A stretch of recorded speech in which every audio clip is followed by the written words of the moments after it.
Hello, welcome to my bedchamber. This time I'm going to give you the delight of actually looking me in the face, rather than just looking up at the fan, which still is swinging above me, of course, as it is ubiquitously doing. I've been thinking a lot about um, um, this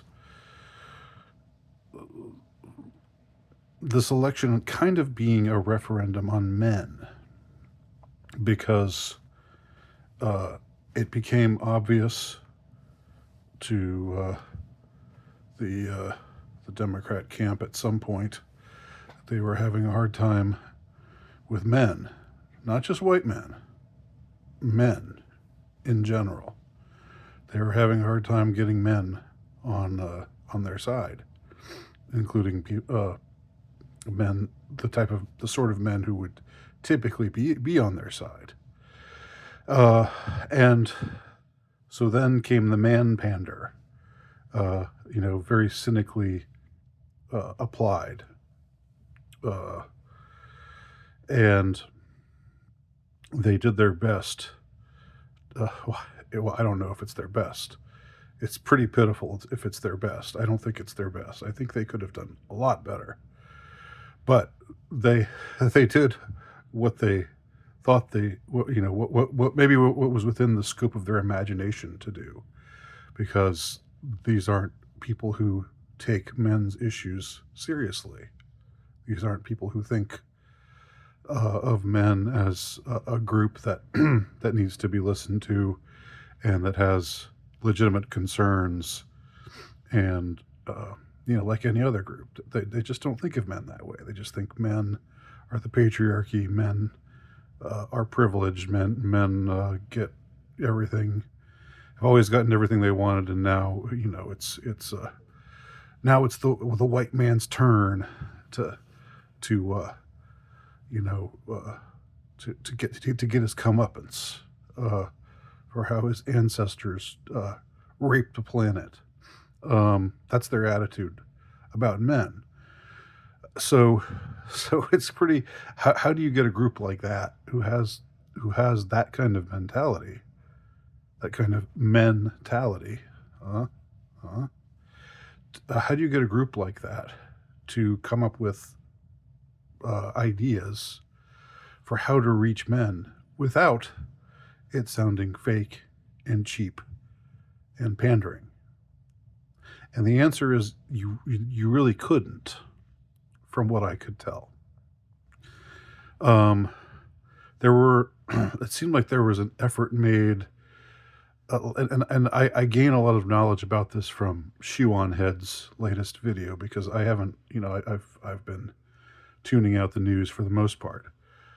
I mean, I knew about some things. I found out about some things through osmosis.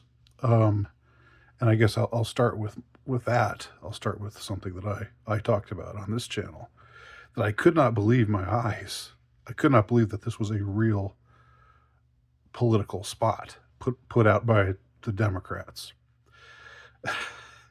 And you can go back and watch the video. I think you can still see the spot itself. I think it's still out there uh, somewhere to be watched on YouTube. But it depicts a young man, maybe in his early 20s, uh, watching porn. We hear the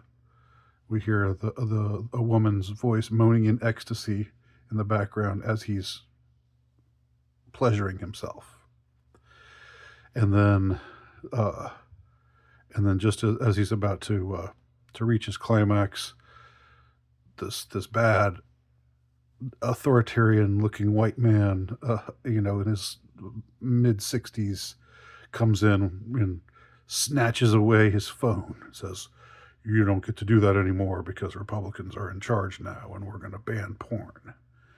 And the kid says, "What?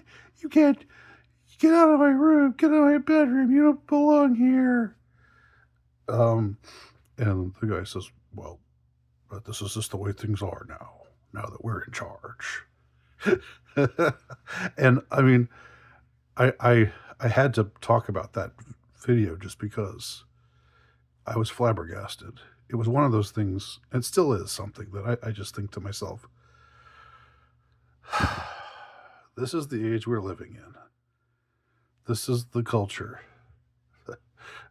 that we've got, that a political party would decide to put out a spot like that with that kind of material. Something that just 10 years ago might have been a Saturday Night Live sketch or a comedy sketch of some kind.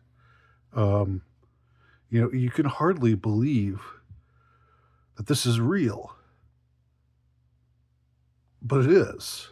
They're actually trying to say, young men, we're with you. We know you like your porn. And the Republicans are going to take it away from you. And we're going to make sure you get to keep your porn. They don't. They don't say we're going to, make your social life better. We're going to help you to meet a woman and have a fulfilling relationship. You get to keep your porn. It's like, these are the people who came up with this spot are the same ones who would just, when they're confronted with the loneliness epidemic in young men, they would say things like "ha ha ha, incel," just go jerk off and be alone and be an incel forever, loser. I mean that was their attitude, and now their attitude is, no, incel, we want your vote. Here, we'll help you keep your porn. Can we have your vote now, incel? I mean, that's such transparent pandering, and it shows such transparent um, contempt for the audience that you're trying to reach, and anyone could see that. Plus, I mean, like it should embarrass. I know people involved in politics have no shame, um, but that's something that ought to embarrass you. That's something that should, if you came up with that idea, if you spun that idea and said, hey, why don't we do maybe this will help reach the young men and show them that we're on, or make them think we're on their side.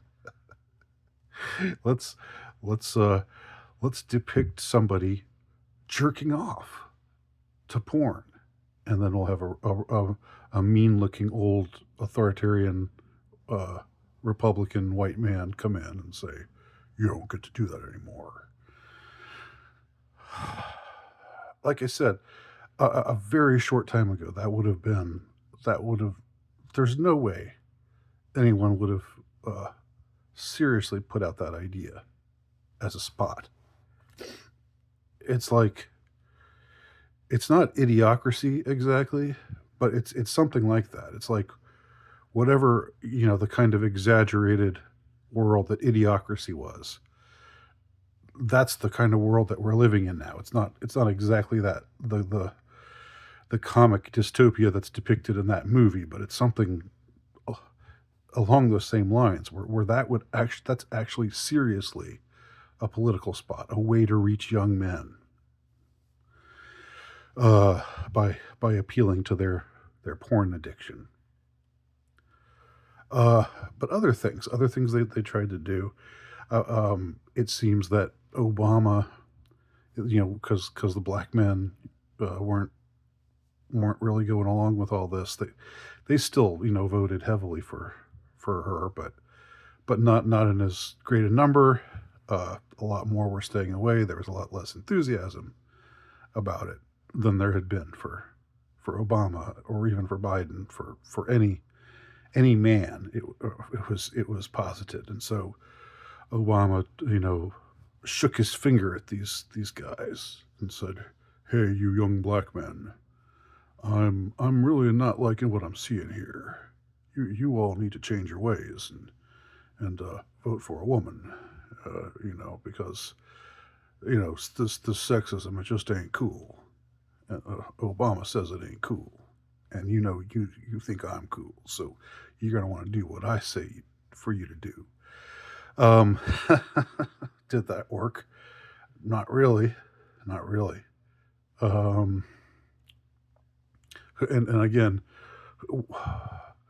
That's just such a it's so transparently uh it's so transparently shows contempt.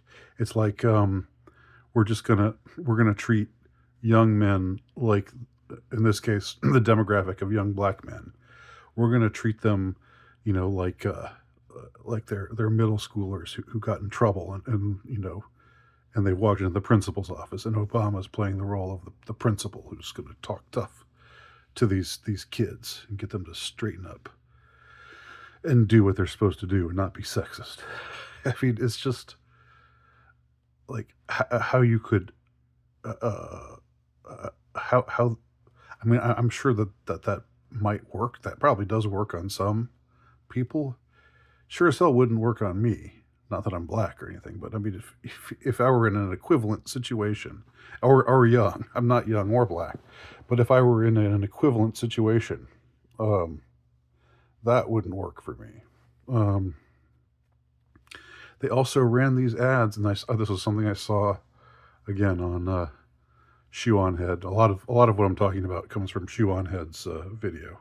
Maybe I'll link to it below. But you've probably already seen it. It's kind of funny to ask, the people who come to my channel, which is very, very small, and then, help Shoe on Head's traffic, and she gets millions and millions of viewers. But it's worth seeing. And but she also showed these ads that they were doing, they're putting out, where it was like they had a young black woman with a young black man, like they're snuggling together, and maybe something's about to happen, and then she sees that he has some sticker that says "I'm not voting" or "I didn't vote," and then she gets this,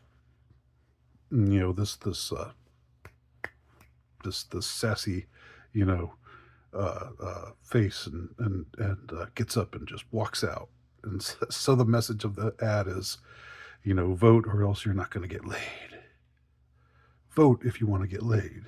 Vote for the person we want you to vote for, and then you'll get laid.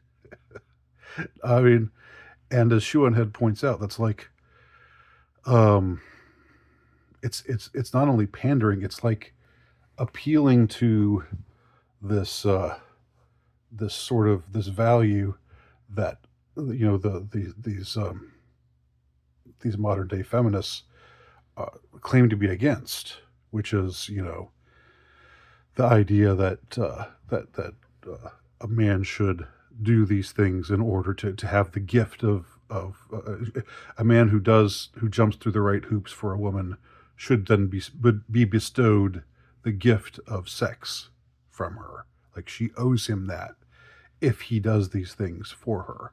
I mean, that's basically what it's saying, just in reverse. Uh, that he'll get this from them if they just do what she wants them to do. And all kinds of other things, like the white dudes for Kamala. God, um, it's just I didn't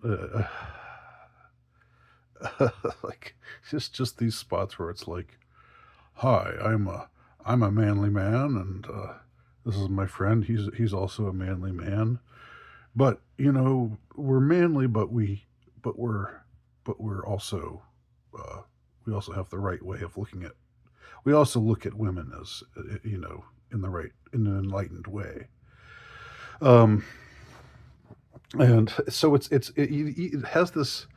They always have this lectury feeling, uh, you know, which is what Shu points out, and I concur. These spots have this lectury feeling, like we're appealing to you, but really we think you need to change. There's something wrong with you. You need to become better. Not not we like you. We're down with you, and if you help us, we're just as dedicated to helping out the white working man as we are to these other groups. If the approach had been more like that, but the thing is, they can't take that kind of approach, unless they actually believe that. And when you're steeped in identity politics, and you don't really, you kind of just have contempt for the white working class, and just think of them as a bunch of rednecks and yahoos, and people to be dismissed. Um, uh, and you look down your nose at them. Well, it's got to be one way or the other. You can look down on these people, uh, and and then not get their votes, or you can choose to see them as people and treat them as people, and then maybe, if they think that what you're offering is in their interest, then maybe they'll vote for you. Uh, but it's got to be one way or the other. You can't treat these people, with contempt, whether it's open contempt, or like a sort of closeted contempt, barely concealed contempt. You can't do that and then still expect uh, that they're going to respond positively to that message. It just doesn't make sense. It doesn't make sense. But it was interesting to see that they felt like they had to do that.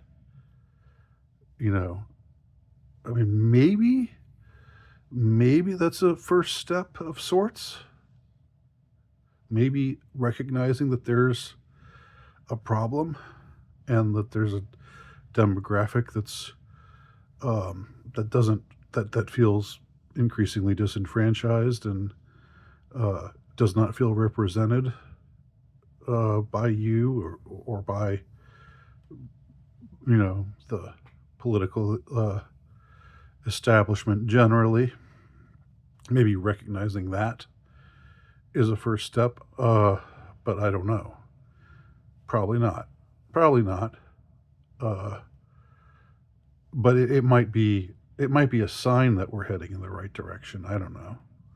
Um, but this is the first time I recall seeing that sort of phenomenon play itself out.